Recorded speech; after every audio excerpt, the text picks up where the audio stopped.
Bossing, magandang tanghali sa lahat. Ayan, today is Himas Day mga bossing ng ating Honda City Transformer na VX Look na 2015 model automatic transmission. So mga boss, napansin kasi namin, no, mabibrate to mga bossing, lalo pag naka-drive. So ayan, agad tayong nagpa-rescue kay parin Cha, tinawagan agad natin, Cha Autoworks lang. So ito mga bossing, Cha, dalawa no? Dalawa naging problem. So ito yung isa, durog na durog. Sa side to, di ba Cha? Oo, sa side. Ayun sa side, kasi ito, Nakalapat na, hindi na siya, kailangan to medyo mataas. dapat mataas, di ba? Nakapatong na lang yung makina dyan. Nakapatong na lang, no? So, ayan, dalawa yung naging problema. So, ginawa ni parin Cha, umorder na agad mga bossing na mga brand new. Ayan, bagong-bago yan, pasok na. Ayan ang tamang lapat, di ba? Ayan ang clearance niya dapat.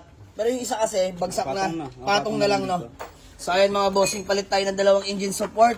The rest, wala rin tagas to mga bossing. So, ito ang ating Honda City VX Look na 2015 model, automatic transmission. So, ayan, low mileage na to mga bossing dahil legit first own po na pagkuhanan natin. No? So, nakuha natin to actually. Faded yung roof, tsaka hood, pati trunk. So, ginawa natin mga boss, pinawash over na natin ang buo by Urbanica Gang. So, ayan, shoutout sa kanila.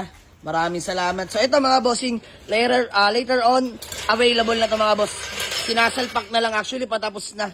So, thank you parin Cha. Peace ba muna sa akin? Cha, Autoworks. Iyon, no? Let's go. Mga bossing, okay na. Nakabit na lahat. So, start natin. Ilan milyan yan, Poy? 92. Ayan, 92. Mileage ng ating Honda Transformer. Iyon. One click start, the same time. Wala na yung vibration. So, actually, nung una, puwapagalpal talaga yung makina niyan, mga bossing. So, ngayon, all goods na, mga boss. Thank you kay parin Cha Autoworks. Bossing, inoobserba na namin.